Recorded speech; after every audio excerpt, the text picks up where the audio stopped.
महाराष्ट्र के चुनाव नजदीक आ रहे हैं और सियासी पारा चढ़ता जा रहा है। हर किसी के मन में एक ही सवाल है, अगला मुख्यमंत्री कौन बनेगा।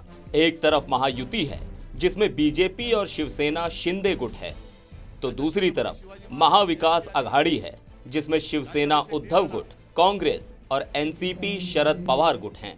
अब मामला यहां फंसा हुआ है कि दोनों गुट अपने अपने मुख्यमंत्री का चेहरा कब और किसे घोषित करेंगे। चलिए शुरू से समझते हैं ये सारा मामला कैसे और क्यों इतना दिलचस्प हो गया है। अब कहानी की शुरुआत होती है बीजेपी के नेता और महाराष्ट्र के डिप्टी सीएम देवेंद्र फडणवीस से। फडणवीस ने हाल ही में शरद पवार को एक जोरदार चुनौती दे डाली कि महाविकास अघाड़ी अपने मुख्यमंत्री पद के उम्मीदवार का नाम सामने लाए। फडणवीस का कहना था कि महायुति का सीएम यहां बैठा है, जो कि महाराष्ट्र के मुख्यमंत्री एकनाथ शिंदे थे, जो बगल में ही बैठे थे। यानी फडणवीस ने बात घुमा दी और महायुति के सीएम चेहरे पर सीधा जवाब देने से बचते हुए गेंद विपक्ष के पाले में डाल दी।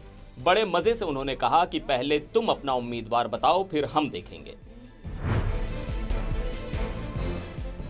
अब एकनाथ शिंदे भी चुप नहीं बैठे, उन्होंने भी अपनी सफाई पेश की और कहा कि भाई हमारी 2 साल की सरकार और किए गए काम ही हमारा चेहरा है, बाकी हमसे सवाल मत करो, जाओ एमवीए से पूछो।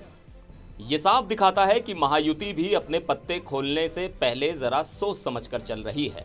खेल अब सिर्फ चेहरों का नहीं बल्कि काम का भी हो गया है।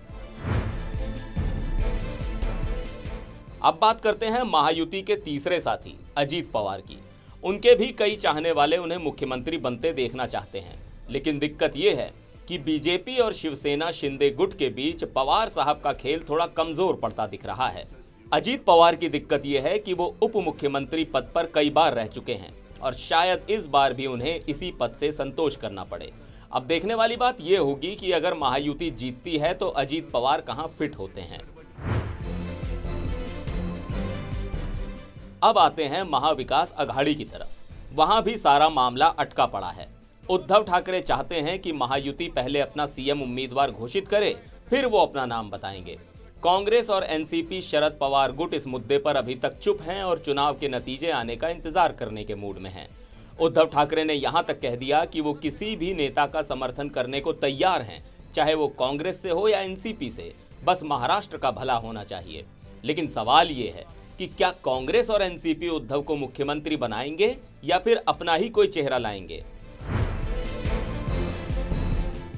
अब असली दिलचस्पी यहां है कि शिवसेना के 2 धड़े उद्धव और शिंदे एक दूसरे के खिलाफ हैं। कभी एक ही पार्टी के नेता थे और अब दोनों सत्ता की लड़ाई में आमने सामने हैं। ये चुनाव सिर्फ राजनीतिक नहीं बल्कि एक तरह से बदले की लड़ाई भी बन चुका है। अब देखना यह है कि महाराष्ट्र की जनता किसे पसंद करती है, उद्धव ठाकरे को जिन्होंने पहले एमवीए सरकार चलाई, या फिर एकनाथ शिंदे को जो अब महायुति का चेहरा है।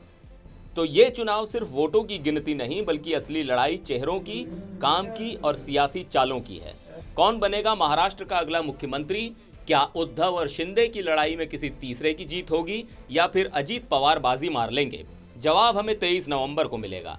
तब तक देखते रहिए ये सियासी खेल।